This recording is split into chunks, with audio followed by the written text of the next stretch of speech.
What's up? Today we're going to talk about my favorite romance books that I've read in the last few years. I decided because it's February and it's soon Valentine's Day that I wanted to do a recent romance recommendations video, and I went ahead and put on some lipstick so that way we could all feel the vibe together. My last romance recommendations video I actually did back in 2020. I will link it up here for you, and I'm not going to be talking about any of these same books. So those 10 books are from the first few years that I've been reading, and the 10 books I'm going to talk about today are from the last few years that I have been reading. I should tell you guys my defined romance taste. I am not actually someone that loves smut and sex scenes.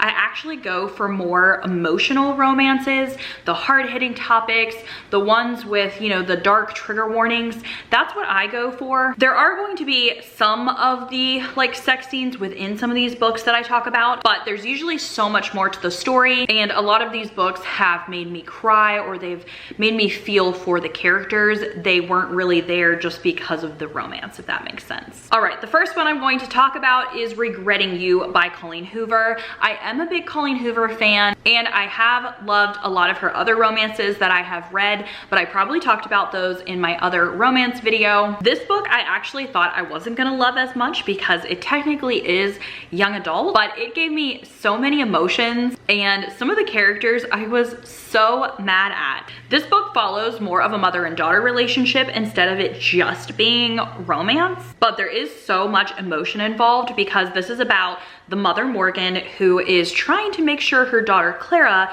doesn't fall into her footsteps, and she thinks that of all people that can help her with that is her husband, but he gets into an accident, and oh my gosh, just so much family drama ensues from that. Both the mom and the daughter find comfort in these other characters, and there's just a lot going on in this book, and I loved it. It had me on the edge of my seat the whole time, and I just had such strong emotions while reading it. So I think that this one is a great one for you to pick up. Next, I'm gonna talk about the Bromance book club. And you've probably heard about this one from a lot of other people because it is a pretty popular series.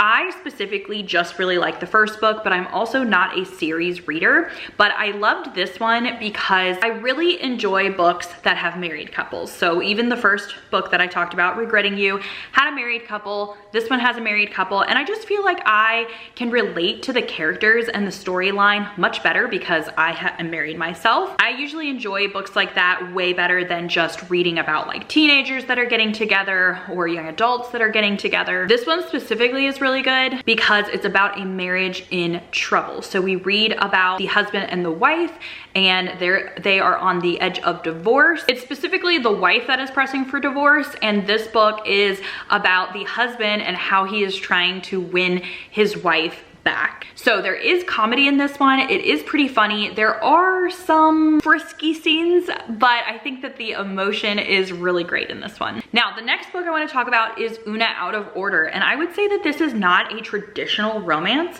because this is going to have a time travel, like alternate reality element to it. I love time travel a lot in books, and this one has been one of the best ones that I've read. The time travel kind of goes all the way through the book. It is really great to read about, and this one has some of the best characters. This is about Oona, and she travels without actually having control over it and wakes up in a different year every single New Year's Eve. So one year she might be in 1992, the next year she might be in 2015.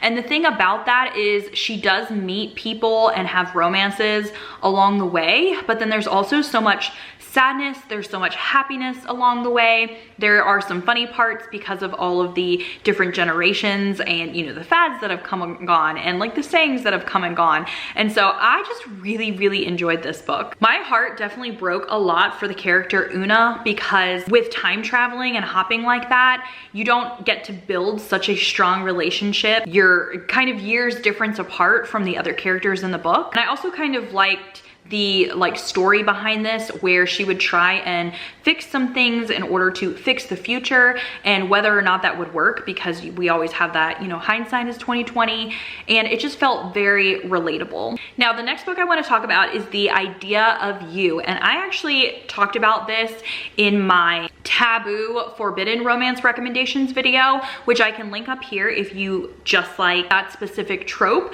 That's one of my favorite tropes. This one in particular is about an older lady and a young man. So I think that the guy is around 20 and he's part of a boy band, and I believe that she is around 38. But this one was written so well because it wasn't just about a romance of an older lady and a young boy. There is so much more emotion to it, and even this lady has like a young daughter, so she has that dynamic. I actually like cried while I was reading this book because I just loved it so much, and it gave me so many emotions. I will say that this book was not super smutty, and it actually is a more mature romance than what it sounds like. It's not just about this older lady having a fling with a young man. So if that's something that you're worried about, I think that you should definitely still give this one a try. The next book I'm going to talk about is Cruel Beautiful World, and this one is kind of like a romance, but it's mixed with a few different things. It has a historical fiction feel, it does have a light cult in it, and then we also see kind of a grooming standpoint, a very old love standpoint. There's a whole bunch of different things going on in this book because we are following a few different characters and their storylines. The characters are done so well in this book, and we have a young girl who runs away with her teacher as one of the storylines, and then the like great grandmother or the grandmother of this girl also is having a romance in her elder age. And so there's a lot of different things going on, but it is done so well. And even with it being historical fiction, I absolutely loved it. I also really enjoyed the 60s and 70s vibe of this book. So if that's a time era that you like, you would probably like this book too. Next up, I'm gonna talk about Cheat Day. And I don't hear many people talking about this one, but I really enjoyed it because, again, it is a romance with a husband and a wife who are dealing with a lot of rockiness, talking about divorce. In this story, the wife is not satisfied with her life. She kind of has like a midlife crisis, and she actually does start cheating on her husband. So if you don't like infidelity, it's kind of a large part of this story. I really enjoyed this book because of the characters being in their 30s, and I feel like this like rocky marriage story, not satisfied with your life, like, you know, you and your husband feel like roommates. I feel like that is very prevalent. So it just felt very real life and very realistic. Those are my favorite type books, and so that is one of the reasons why I really loved this one. It's actually kind of funny going through all of these because I always say that my like romance vibe is emotional marriages, like rocky marriages, and it's kind of funny because I think almost every single book that I'm talking about does fit that vibe. Next up, I want to talk about Evidence of the Affair. This is actually a novella written by Taylor Jenkins Reid, and I've really enjoyed her other romances. I actually listened to this one all on audio. It's a little hard to find, and the audio might be just like Audible only, but this one was done really well, even though it is a very, very short book. This book is written just through letters, and it is about these opposite spouses, like not married to each other, but these opposite spouses writing letters to each other to let each other know that their spouses are cheating with each other. It's very realistic, very heartbreaking, and it does remind me a lot of After I Do, which is written by the same author. So if you loved After I Do and you just wanted kind of like a small novella to have something similar to that, then this one would be a good one to pick up. All right, this next one I'm gonna talk about is definitely more on the smuttier side than these other books that I've talked about. This is Cherry Bomb, and this is a forbidden romance with an older guy and a younger girl. There still is a lot of emotion within this book, and there's definitely some hard-hitting topics as well. I would say if you were a fan of Birthday Girl by Penelope Douglas, you would really enjoy this one because it gave me some of the same vibes, and I really enjoyed these characters just as much as I enjoyed Birthday Girl. But again, there are definitely kinky scenes in here. Now, I want to talk about It Ends With Us by Colleen Hoover. I actually reread this just last year because it was my first Colleen Hoover book that I read read like 5 or 6 years ago, and I never remembered anything about it. I had rated it 5 stars back then, but I never really talked about it in a video because I couldn't remember why I liked it. So I did reread it this year and I still gave it 5 stars. So I'm here to talk about why I liked this book.